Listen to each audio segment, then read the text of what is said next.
NAFDAC bekwala ọrụ n'ime ahịa etie ihe na one particular line mgbe NAFDAC staff ọtọ chisi n'enu tụpụ ya n'ala were egbuwasị ya isi chọ ka egbu onye it took intervention of some of my executives iji were prevent nwụ na-egbu that person mmadụ na-abọ kwa beyond repair anyị gbachie shop ahụ ndị line na-atọ na oje gbaa m akwụkwọ na mkpọchiri line ma enwe right ịgbachi line fa amakwu nke agba m akwụkwọ ha jekwuru gbaa NAFDAC na-ekele m 500 million cartels na-ele fake ọha ka efuru ihe a na social media na-awụ n'elu na-awụtu ana ha ma na-elele ndị mmadụ na-esugharịsị ọgwụ de n'ebe a jekwa eme ya na Hoidele sọtụ ebe na Ogbogwu ndị Ogbogwu asa biko unu na-enye anyị nsogbu na enwere peace ihe n'ahịa ka jee na shop ụnụ zụba ahịa ndị nna-achị the good people of the market adịgo furious about these people ndị a fake drug dealers anyị nwecha data ha dị Ogbogwu ma ha since 1993 m bịara Ogbogwu ahụ emezubeghị election 5 times achịgo line 2 times ọsọ line nke ya bụ fulista na abụ ngolo anọgo m 32 years n'afịa mụ na mmadụ ekpe n'ikpe enwetara m fake n'aka m ijenu m polisi nwee ihe mụ na gị nwere business ka m bịara ime n'Ọnịcha Mahatma Gandhi sị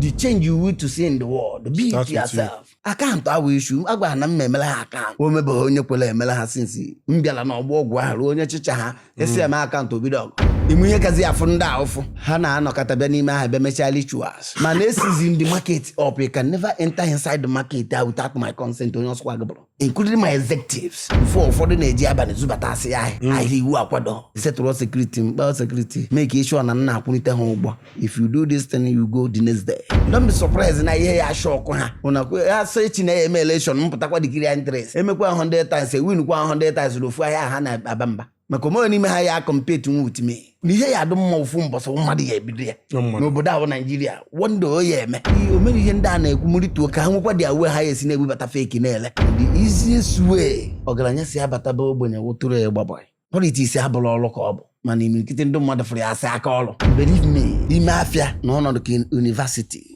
ihe a na-amụta ebe aka nkụ dịka nsị gwa na agwa ha promises ka m gụrụ ebe ọzọ njere mana ome ọgbọ m na ihe ọsọkwa ya gụọ pụta n'ụzọ mụ na echere nye aka mgba ọkpa ọkọ zọrọ nwa ya na-egbu ya mana mgbe a mebeziri na apịa nwatakịrị ihe na skuul mama ya esi n'ụlọ blọọgụ jee so ọ na-emezukwu amazukwu m nke a na-aya aya mazukwu ma onye ọrụ nkụzi ọ na-eze ya lụọ ọrụ ya na onye kwesịrị isiri ya ihe ejekwuola ya nga so these are the things na-enye anyị nsogbu na society.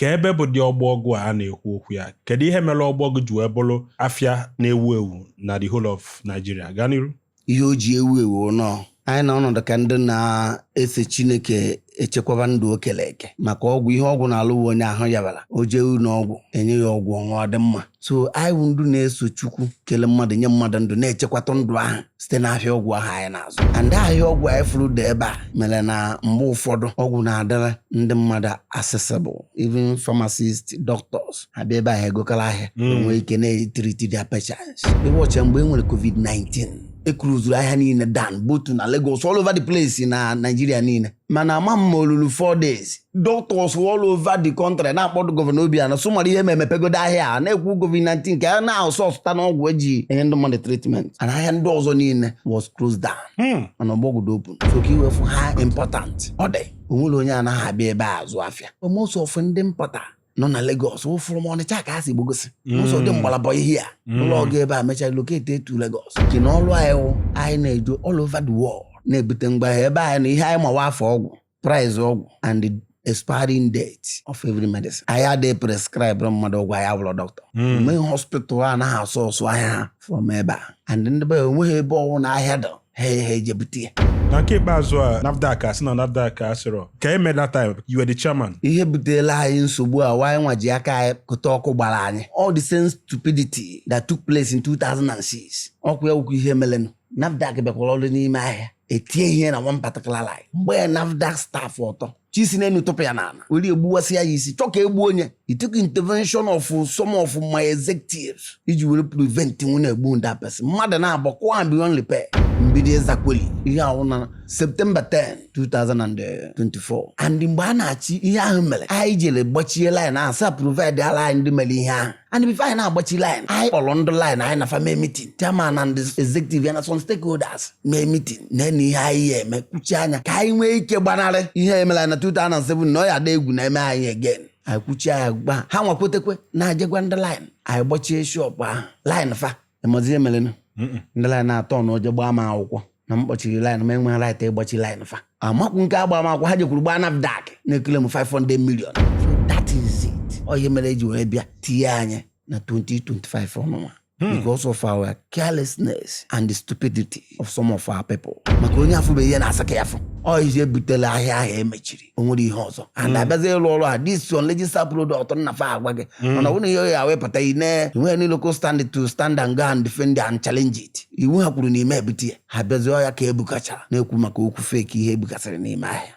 Mbịala ada ama oke ma akọ ha anya onye anaghị azụ ahịa ọgwụ asị na ihe mana anyị nwa na-azụ ahịa ọgwụ maka esi gba egwu eke mara anya alọla alọ na nke enelene ọ dị ka emejedobe na nke ebe a. How did you become the chairman? Gịnị bụ CTC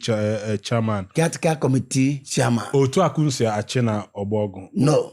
Ka ekunsi achị na Ogbogwu normally? A na-emebe election mana ka m gbaga eziokwu since 1993 m bịara Ogbogwu ahụ emezubeghị election 5 times. Or from one caretaker committee to other. Onye anaghị office ya na-eme spy he enuje n'ọka je na-emiti ndị commissioner asịrị in charge suti caretaker na enwere nsogbu n'afịa. Anọgo m 32 years n'afịa mụ na mmadụ ekpe n'ikpe enwetenu m fake n'aka m ijenu m police ma ihe mụ na gị nwere business ka m bịara ime n'Ọnịcha. Mana come to a point ndị mmadụ na-ajụ nke ka onye dịka gị yesi nọ n'afịa na-achọ ndị ya achọrọ. Achigo line 2 times also line nke ya be fulista na abọ ngolo na n'ime ahịa niile ahụ mgbe m chairman of the single line chefesi na ha nyekwa second term nchi elected ashia gọọmenti organization na-afịa onwe ebe nwere dent ma ebe ekwuru na mmere nke onwe ebe ekpere ikpe anyị chọrọ ka anyị gba ha ihe wu leadership and anyị na-eme ya oruzie mgbe ndị kere interest ọgụda a na-agba takụrụ ya ha eme election emegidoro ha mụ ihe akọrọ na enye ha caretaker committee ha haje na shop na-azụ afịa ndị abịazi a na-aplan zi ka eme election kangaroo njụ edikere ha interest 2018. My brother declared interest is ọchịchị Anambra 2021 and the caretaker nọ mgbe niile ahụ since 2018 from one caretaker committee mendo na 19 months mendo na 22 months mendo na 18 months ofu ụbọchị gọvanọ bata dissolve the whole market union niile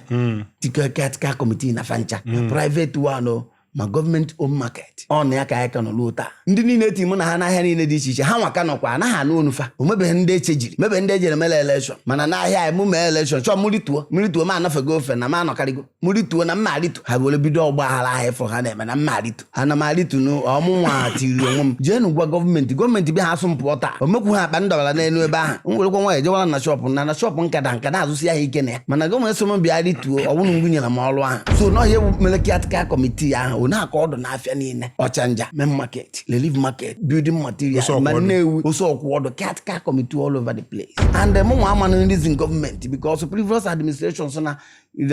tax ha na-anata n'ime ahịa n'ahịa niile dị na Anambra over 200 million anakacha ego ọba na-akpa ndị mmadụ ọkwa ebe a ka nsogbu m bidoro na union ahụ mana gọọmenti nke abịa ịma gọvanọ na-achị na iwu onye ọka mmụta ka ọ bụ prọfesọ ha ma ọtụtụ ihe so ya nwa were bịazie chejie the system eji ana ego ahụ kụzie na ichi line eburu manifesto ebi line niile line anaka ego kụzie union na-akwụrịfa na akaụntụ fa na-emechi enye ndị a percentage ekwuo na last year ndị bụ ụzọ ruo ego na before 2 weeks mụ nwa akwụghị ego ahụ so mụ ka gọọmenti nyere gift na Anambra niile asị ego dị one big freezer eji wee kene eme ekene nnalafa ife tii na akpa so ọ ya na-ewute ụfọdụ after so nwanne Soludo I have never mentioned Soludo na mana gakpaba nkata lada ikwu okwu maka ihe ọ na-alụ akọwala nge ihe mma about him cartels na-ele fake ọha ka efuru ihe a na social media na-awụni enu na-awụtu a mmadụ ịtọ n'ime ndị ahụ enwe shop mmadụ na-abụ n'ime ha enwudogo ha na fake product ndị anyị efuru nọ n'ihu akwụkwọ ahụ ịcha akpọ mfafa and ha ma undertaking ha sign line mgbe aha ejide ọ dị n'ọfịs m ndị ahụ mere vidio na evangelist mee ha ịcha akpọlọ ngafa ha dia ọ fake drug dealers ka ha ma na-elele ndị mmadụ na-esugharịsị ọgwụ dị because abịa na-asị ọsọsọ ha bụ ihe bụ ndị Ogbogwu efu n'ebe a jekwa eme ya na Hoidele sọtụ ebe na Ogbogwu ndị Ogbogwu asaa biko unu na-enye anyị nsogbu bide enwere peace ihe n'ahịa ka jee na shop ụnụ zụba ahịa mgbe ahịa emechiri afịa anyị by the time eji wele rụọ ọrụ maka ihe ndị Nnamdi Akin rụrụ ọrụ ahụ 27 days ole pụọ n'afịa de na ebidozie ndị mmadụ ije na-ekiri onwe ha n'ọfịs fa the team megidoro up till March mgbe ahụzi ndị sekuriti anyị na-eche nche ụtụtụ na abalị na-agagharị n'elu na-agagharị na ana line niile to make sure maka ahịa ka dị scanty ka mmadụ hapụ ije gbuwa shọpụ mmadụ zuo ya ori ha nwee double work ha na-alụzi day and night ejecha anọta akpọ meeting were kwuo na executive na anyị kwesịrị ka anyị compensate ndị a ka anyị mara ka esi ji emie ka anyị kpọọ ndị afịa ka anyị kọwara ha ka anyị dialogue a anyị kwuo na ọ dị mma anyị kpọọ ndị line chairman secretary emegido mechaa meeting line chairman secretary propose so na 1000 each lock up maka a gwara ha ka anyị kwụọ ha ụgwọ 3 months anwa ka anyị appreciate ya for that 3 months. Line chairman secretary ha mechaa meeting ha kwete so na 1,000 anyị gwa ha na ya eje convention ka ha latify ya akpọ general meeting next week ya discuss onye mata niile discuss kwuo the meeting kwuo na ha mere agree with ihe anyị mere with line chairman and secretary ebe ọwụ nọọsọ nsọ ka e were kwụọ ha ụgwọ February, March, April, then from May ayechi yakwa azụ na 300-500 meeting may agree unanimously ewere na ego ahụ ndị mmadụ kwuo ofu ndị ahụ efuru na holiday resort na-eti mkpu ahụ mapụta na platform na ọ bụ onye ori why o ji na 1,000 ha na-ala 300 and 5 oje na ha 1,000 na onye ori ka ọ bụ nakala ego rie this that na ihe ha eme ya ọ bịakwa meeting ememe ma accusation mana ndị mmadụ akwụọ n'ụgwọ ahụ dịka anyị si ụfọdụ ndị ekwe ha kwụ ya ndị anyị nwere iwe anyị kwụ ha ụgwọ with duration anyelụ anyị agbagbachie shop gị ekwuo with penalty mbọsị ọzọ omeihe ibe gị kwuru emebe mee ya before the time mana ndị ihe ndị a mezi nwaanyị je kpọchizie shop ha ejekọka aki na-emezi announcement na onye akpọchi shop asụkpọ ha na awụ ndị justice for Ogbogwu anyị mmadụ ha eburu kọta buru ha ma na-akpagharị n'ime ahịa ndị nna-achị the good people of the market adịgo furious about these people. Before you buy any land or property, make sure you are buying from a government-registered and reputable real estate company, and I recommend Pine Leaf Estate and Properties Limited. Kedu ka ịgbabọ isi wee dị n'oge nke unu maka na kịta ogologo akụkọ abago na ịgbabọ ya ụfọdụ ọ bụ na ọgịa ebori ori nyanwe ebu ọgịa na ọgịa bụ a ritualist. Kedu ka ịgbabọ isi wee dị n'oge nke unu? Ndị soro Igbo sị na one thing the constant will change. So mgbe anyị gbara bọị na nke kịta dị iche ama gwa eziokwu ebe n'ebe gbu n'ihe anyị na-afụ na nke ikpeazụ a azụgokwa m ọtụtụ mbọị ndị ha nọ n'afịa na-azụ ha nwekwa ndị ka nọ ịma na ụwa anụ o nwere ndị gbara wikend nechọrarị o mee ihe imechara bụrụ ezigbo mmadụ iwu na onye achọrịrị ihe o jidere aka metụ na ihe imelụ mana ndị ezigbo mmadụ ka nọkwa ya maka sofu ihe na-agụmagụ na-atụkwu m ụtọ ivi mma n'afịa ahụ nnọta abụọ apụta asị na enwe bọị m ya na-eme nke a nwa bọị mgbafe asụ onye aka ọ gbara bọị so o so na one of my pride na ọmụmere onye ọba uru adọghị ya uhe kwesịrị na-agụ mmadụ agụụ ndị Igbo sị amụta nwa amụta ibia ọkwa n'ihe ahụ dịka ya and o doro anyị anya nke ọnwa mbọsị urugbo the easiest way ọgaranya si abataba ogbenye wụtụrụ ya gbabọị mana ndị kịta ada ọtụ ya ncha mekụziri na anyị nke ikpeazụ a ndugo about our root ma onye afọ ihe o mere anyị ndị Igbo si dibịa na-agbara gị afọ ya na-agba uche ha nke ahụ ma anaghị ekwetachawụ na ndị nwa ji igwu anyị wayo ma anyị scan ụkawo scan mana o doro m anya nọ moral principle akụ eji tren anyị mgbe anyị na-eto onwe ihe anyị ma uhe sonyere anyị aka ibido awasa mmadụ fụ ihe dị njọ ọsọ na ọdụ njọ mana today asụsụkwu na ụka ahụ scan ụfọdụ na mana ndị nna nna anyị ha kpechara alụsị mana nọkọtazie ha tọnụzie jewe ụka ha na-ema my father kwụ mgbe m pụtara ama m ebe ụlọ ụka nke edo n'Udeke mana o mechara tọnụ jewara ụka kpọkọrọ anyị na-eme anyị baptizim na a na-amụ nwa na-eme anyị na-akwa bidozie ebe ụmụfa ụka amaka o nwere ihe afọ anyị si na ụka amaka so mana ndị taa afụzi ihe a na anyị na-ejechi azụ na root anyị ejene na anyị ejezubeghị ya 3 years ifugo n'ife o mere anyị omee na-alaikiziri na be nna ya onye ọ na dobeziri n'ụzọ dịka ọsọ na ndugo bata wa root ị nwere ike na-ana edonshon ihe analukwe omebi ị na-ekwu na ihe ejemụbụ na ị na-eze ndụ so ọ wụrụcha anya mana ndị Igbo so onye ahụrụ ka agbalụ onye chọọ ka ọfụ onye chọọ ka onyoro ụmụazị ada achọzi ịgba bọị ọ eziokwu ka ọjọọ si ha na-akọ n'enu nke wee eziokwu na ndị mmadụ ada agbazi bọị egwu na-atụkwuzi ndị mmadụ ije kpọrọ bọị maka ife mere ede were bee nwe mbọsị urugbo amụtazuo nwoke ise na ezinụlọ nne na nna na-eneru anya mmadụ ife dịka ife onye ya emenwu nke ọ bụrụ na onye ahụ na afụ na onye agụnwa akwụkwọ agbama mbọ ka ọ gụọ akwụkwọ fụ na onye a na onye ekwere n'ọrụ aka ka onye alụnwụ ọ nwere ike agụọ to a certain level asị ya mgbapụta jee mebe nke a na onye nke adụkwanụ ka ọ bọị ka onye agbanwụ so na ka ọ dị mgbe ahụ mana ihe na-eme anyị obi igwe kwere kwesịrị ihe na-eme anyị n'aka anyị ka o si maka o mere mgbe ọ nọkọtazuru uwe onye ọna ya aga akwụkwọ onye ọ na-esi ọnwụ na nwa ya ji aga iwere onye wụ n'ọrụ aka ka onye awụ ọlụba o wee bụrụ mmadụ ihe ka o jee gụba akwụkwọ nwere ike jee ebe a life ebiri ejewala maka o nwere ihe ule life nwere principle even uto nwekwuru processes mana nke ikpeazụ a ife anyị na-abụzi wee nọkọta mmadụ anọ ya na primary 5 asụ na ya agụzi ọba aba secondary school a na-agba mbọ ka ọ gụchaa even ka ọ gụchaa university at the age of 19 years gwa m ife onye ama gwa m experience o nwego maka ụwa ahụ kọleji onye na-eje na-amụta ihe onye dụrụ ka ndụ ọ na-afụrụka ihe onye jekata ije ụkwụ kpọọ gị iwu nnata mbọsị ọzọ na-aga ije ma na ụkwụ nwekwe na eke ịkpọ gị ma especially ebe ahụ ị pụtara ọkpọ gị ebe ihe enezi anya ọfụma ị mara na ụkwụ na-akpọ mmadụ ebe a ije ụwa edike ya fọ ọkwa n'ihe niile na mmadụ na-enwe experience a na-ekwu na-akụziri mmadụ ihe kachara nye anyị nsogbu the system of government and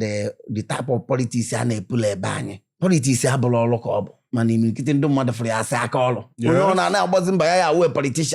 politician kama onye ha wee ome ihe asịsị emere na ya wụrụ owe politician politics abụla aka ọrụ even ọ na nnọkọta ana m asụ na ọ bụrụ na onye ekwu omume ma ndị niile anyị nwecha asụ senators na ha sọfụ onye ọ na-eje na constituency ya nwee ọfịs ya dị ya ọ na-anụ ụdị ebe a ihe na-afụnụ ndị na-achị na-anụkwunu mkpu akwafa mmadụ ihe ha nidiri na-enegharị n'anya nụ ka o ya wee wetanu constituency money were eje meele ife a ọ ga-abụ onye ndị constituency achọ ka fapịawa isi ọnọdụ nso. Good news. From anywhere you are in the world, you can now be our guest on BAM. As long as you have an internet connection and a mobile device, you can now be interviewed from our studio anywhere in the world. Contact the numbers on your screen to book a session with us. Emeọlụ mgbala ụmụ bọyị m niile unu jecha ha ahịa bata onye ọ na-achịbata fon ya na lumu ekwadocha ahịa na ụtọ ka epu enyekwa gị na discipline training ka na-enye ha training ka ịbịa ọkpa ọkọ zọrọ nwa ya na-egbu ya mana mgbe a mebeziri na-apịa nwatakịrị ihe na skuul mama ya esi n'ụlọ blọọgụ jee mana mgbe nke a na-apịacha ya anaghị ebulitenwu ụmụ a na-apịacha ma ewere m aka kuru akpati akwụkwọ m maka aka ma ihe emetụnwụzi akpati akwụkwọ m na akụcha anyị ịtarị ịdị na-awa ọzọ mana ọ naghọla ya afịa taa akụgodu nwa mmadụ ịtarị ka iwu ka ọ bụ ịpịa ha mmadụ ịtarị onye etue n'ahụ mana afụ ha anya ihe ahụ ọ na-etu anaghị egbu mmadụ mana nwaanyị fụ ha ya n'aka nwa ya o nwere ike jekwuo uwe onye nkụzi asidi n'ụlọ akwụkwọ sef so ọ na-emezukwu amazukwu m nke a na-aya aya mazukwu ma onye ọrụ nkụzi ọ na-eze ya lụọ ọrụ ya na onye kwesịrị isiri ya ihe ejekwuola ya nga so these are the things na-enye anyị nsogbu na society ndị be anyị na-afụta leadership asụ ihe eji make money ịma one funny thing na-afịa ya onye chicha ahịa ya ahụ ọ na-anachi ya azụ and ọ ka njipụtara extreme careful achọrọ m nchicha I want to blade the gene nchicha mma aga n'ihu zụrụ afịa na-aga ya ka m eji nchọ iweta 1000 mma anaghị enwe m interest onwe ihe anyị chọrọ ime na anyị enweghị ga wụ write a letter to stakeholders ya ofe enyemaka ha nye sọpọtụ na onye nwere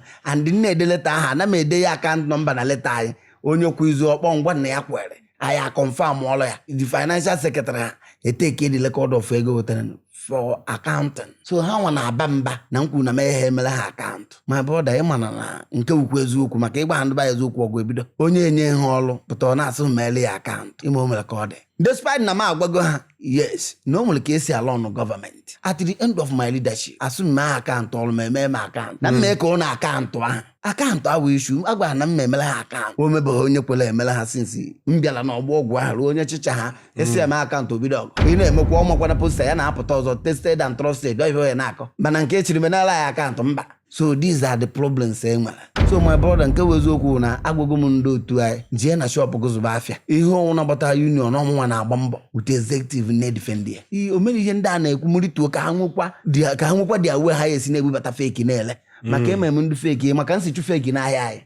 ndị na-atụ feki dị cartels ịghọtago ha je tụwa ha eje dọjicha na warehouses fa aside the market na-ewebatazi ya ofu na-akpọzi ụmụ kịrịkịrị ndị mmadụ ma ndị na-elele ha na-ebuzi ha nwa ha na-ebubata n'ime ha na-ele ijide onye ahụ ọkpọla ga-afọ onye lesị ya nwere ike onye ahụ 1 year na họteelụ ka o ji mere ọfisi ya afịa n'ime ahịa na onye anyị nwetara ya n'aka ya aza anyị kesi ha ka eze m n'ime ahịa than NAFDAC as far as fake product is concerned ọya wọgụ a na-anọ onye aka nsi mee nye nwee ike nweta nwa onye onweghị ihe mejighị ihe ekene my brother wụ Mr. Governor ọlụ atụ egwu nke Anambra Chinye nwanne nwoke ka ọ bụ nobody can deprive it from me and the money abụrụgo nwanne before Anambra State was created ya were bezie taa maka ọ na-achị Anambra na-achị ọgbọgwụ bezie were intimidation na nwanne gọvanọ na onye nụzi o sympathize with them asị ndị chigburu nwanne mmadụ ka ha bụ and ọha ma sokwachi afịa anyị mgbe ụmụnne ha na-achị nwanne mmadụ ka ị ga-abụ heaven did not fall kezi ka o si ya na nke ma ọwụla okwu na ụka so ihe ahụ awụla hold any water si ya ji gbapụ na ihe a na-ama n'elu ka gọvanọ fụ ya ka ha sị na nna emebi isi afịa na-agwa ya na ndị ọgbọ ọgwụ anaghị asọpọtụzi ya mkpa ha oku na aha eju ebe ahụ onye ọ nafụrụ ihe gọvanọ mere ọ gbara mbọ ụmụ gọvanọ ya emechie niile dị na Anambra ofu mbọsị next few 100 years aka ya na-edozi Anambra America is great mana aka na-edozi eruo taa mana onye be ya mee nke o mere gọvanọ abịago mee nke ọfụrụ n'anya ha mma ike na ihe ọ na-agba mbọ ono nwere ike asị mmadụ biko anyị na-arị anya aka nri na aka ekpe anyị afọrịrị o mere one symbolic thing mere na leadership ya ihe emenwulu ha anyị when we are growing up and ihe a mere ụfọdụ n'ime anyị nne na nna anyị they cannot afford anyị nwee ego secondary school a na-ekwu na ọkwa ihe mere anyị ji fụ onwe anyị na boy no mean that na anyị achọghị ego mana gọvanọ abịago n'anya na-enwe need ka enye free education ihe anyị na-eme agiteti na anyị chọrọ ịfụ ya na Naijiria ka a na-eme ya mmadụ ehe emechi ihe niile ofu ụbọchị ndị anaghị adụzi ọla mma ome ihe ọsọkwa Naijiria ọsọkwa ya tọnụ ebe a to Dubai Taiwan o kwere anyị nkwa under 1 year ndị mmadụ ekwere na ọwa anụ ọhịa na ọ maghị ihe ọ na-eme mana ọchịchị adakwa izi ihe mmadụ nugudo ọgụ wee ruo ebe ahụ zọta nwe ya adakwa izi so I'm wishing him well na Chineke ka onye more wisdom more grace onye ji were na-agba na-eji Anambra anyị ọma na ihe niile a na-aya ya anọkọta na-alụla anyị ilo o meghe ebe ebiri ego nwa obere ihe dị na-eweta ya na-ama na-eji ọkwa na ihe a na-ese okwu na Ogbogwu ụmụ ihe a na-abata na ama m ndụ m na fa na-anọ so ana m asụ gọvanọ anyị jisi ike by special grace of God this is November 8th election ọ tọchịrị dị leadership ya awụ nsọ na ọ na-eme ezigbo ihe mana ọ na-eje na-atọchị ndị ahụ ha ka ekwesịrị ka atọchị ya from the grassroots ịwụcha ya na-afụ the overwhelming joy ha na-enwe na hafụ ya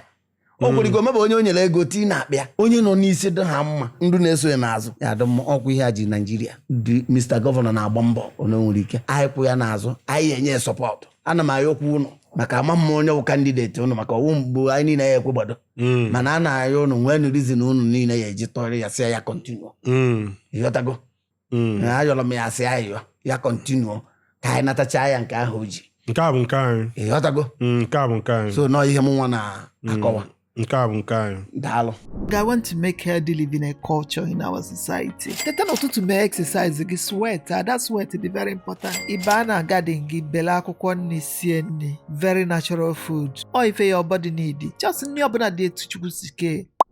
agbapụ mmiri n'ahịa ahụ dovahita dọsa mmiri na dọkịta mmiri na union anyị since 1974 ya adịla ekele m fọtọ wee menye ọ dịsị ụmụ ego kọmpanị aha na-fe ekwugasị na-alụrụ ha ọrụ the past administration ji ụgwọ 7.9 million plus alias I cleared all of them onweghị ụgwọ nji ndị mbụ na-abịa negodo ụgwọ sekuriti na up to 1 year mbata na ọbụrụ na a na-anọ up to 1 year nsị ha maka gịnị na ọwụkwu ome ụnụ mara onye ụnụ nyere ego na-eje natakwa ya wụ ndị alụchazi ọrụ eje nle na obi nwekwa ọfụ ụgwọ mba and nlezu of with the market gba ha ka esi je na-emewo ma ego ọkụ ma ego sekuriti maka ya a na-akwụ at the end of 31st day of the month make sure na ịkwụgwọ ụgwọ ọkụ gị ọgwụ sekuriti adị m anaghị ego front ihe uzucha ịkwụọ anyị settle offer for that month achọ m idobere anybody debt mbọsị mma apụ n'ọfịs ya ọ ka nsi dobe my government ruo taa mana ndị mbụ nwere ike na ego sekuriti 3 months December asị na a na-ana 2 times for that December a na-ana ya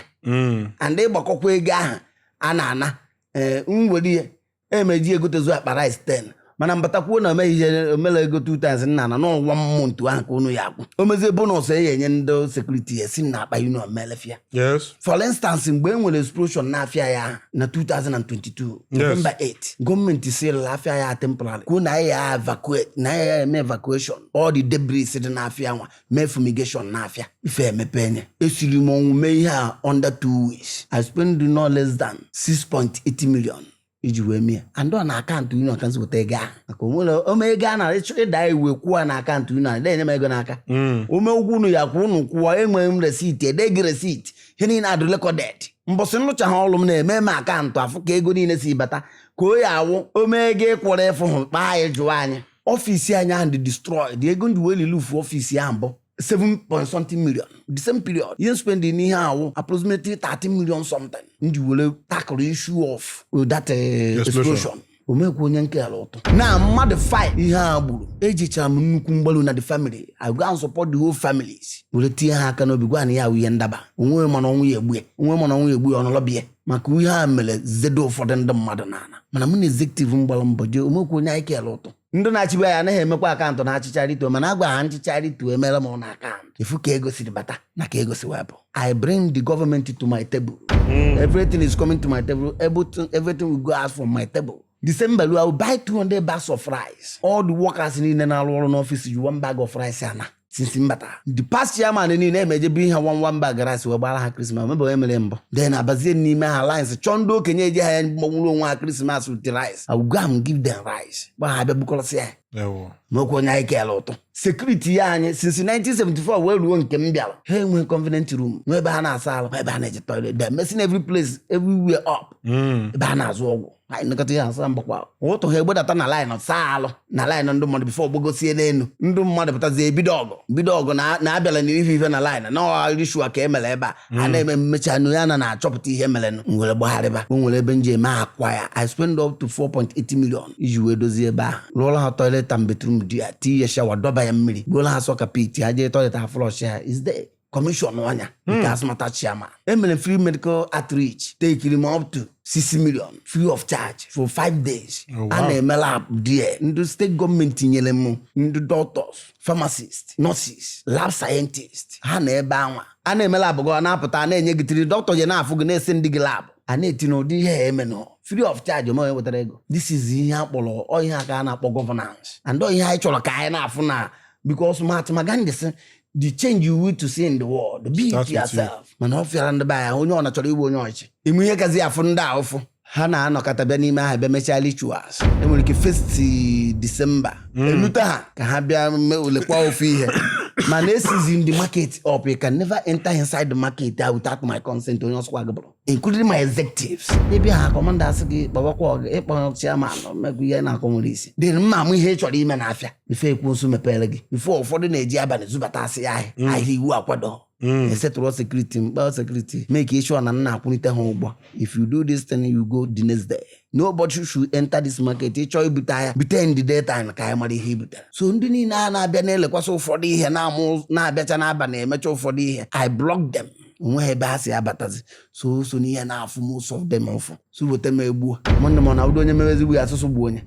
mana ọsọ na part of this continent ka a na-afụ ụdị ya onye kwụrụ ọtọ sugbutuo nwata kpakarịa ibe na nke asa ọkpara ya na-aja ọhịa this is the issues enwegasịrị a lot of things ọkwanu transformer ka m mekwara install odo na-afụzi ego mgbe enwe nso ha gwa m bite ego the meeting gwa m bite ego na-emecha ka ewere nwa aka elefe ego aka akwụọ ka ọkụ na-adị 247 abatara m mmebi ihe dị n'ọkụ I spend up to 10 million iji go waya dọgharị ọkụ n'afịa ha ome onye ekele ego biko onye mere ụdị ihe a ajọ ife ka ọ na-eme so mana ha nọkọta ha ala ncha ala tete chenu nọ ha me ha amaghị ya atọhapụrụ ha dị ọchịchị nke ahụ bụ ụzọ kwuo okwu Ugochukwu Ekezie na wọbe na DM ọ na-akọ m ọnụ di ya na echekwa ihe niile a na-eme mma ka asụgo ebe a rituo ma si ebe a rituo a na-eme m nwaka nọlọkwa ebe a obe papa ndị ihe a asị nye jee kwubi ihe a na platform general platform abịazi n'ebe a biko na ana m ayọ ha ya abịazi na disturb m ebe a most of them o mere nke bịara mbọsị a ya ihe niile anyị na-eme onye a na anyị kwekwe na anyị che na by na ọ ka ya resign gụpụa so efere ihe ha na-achọ ọwụ na o mere ihe mere ọ mụrụ tụzie m pụzie na m anọteghị aka atakata agbọ na m anọteghị aka so my brother these are things nkọbi ya o buru ibu ihe mmegasigoro n'afịa nwa and ihe niile anyị speaking for me yotago don't be surprised na ihe ya shock ha unakwe ya so echi na eme election mpụtakwa dikiri interest emekwa 100 times win kwa 100 times rofu ahịa ha na abamba maka omo n'ime ha ya compete with me yes mmadụ adenye ihe onwere n'ihe ya adụ mma ofu mbọsọ mmadụ ya ebido ya n'obodo ahụ Nigeria wonder o ya eme and mmadụ ya ebido ya so mana mụ nwa believe gọvanọ na-awapụta ọsọ na ya give back to society and ọ na-eme ya make nation environment ebe anyị fụrụ onwe anyị nọ ya adịrị mmanụ you make an impact dị on a small place high flow small circle high flow nwe anyị osi na-eme expand na-eme ọkwa na ya adị ma anyị edozi ebe ọ chukwu emesire na gbadata me anyị chukwana na ya edozi anyị atụra mkpesa na complain onye ọ na were ilego ezi ọnụ ka ọ mara ebe ọ gbapere agbapụ ịghọtago so my brother ebe a wụ ebe mụ na ha nwegasịrị misunderstanding mana ndụ na-azụ ahịa nwere business uru na onye adịfa mma na onye a na-eme nke ha fụrụ n'anya na onye adị open to everybody I cannot wake up and begin to ime something nwebe onye nchọrọ nye m ego iwetakwuola m ego na anaghị maka enwere ike echi okwu na onye la m bribe ịwọchi ya na-efu ebe ha na-eme eko reckless comments ebe ahụ na nnyere speaker house ego maka ndị a emegoro gị ekpuje state house 6 times Anambra State House of Assembly jebe m allegation anyị jee ebe ahụ 6 times ahụ ekpewuchala ha kpoje steeti command kwuo na nriri 300 million steeti command si were kọtụ jee were statement of account abịa n'ọfisi ya ebukọrọ akwụkwọ niile anyị ji alụ ọrụ were bido n'isi nenegide enenecha o nwere ihe mana mgbe a na one thing that shock them mgbe a bịaziri ka ekpe ikpe hazi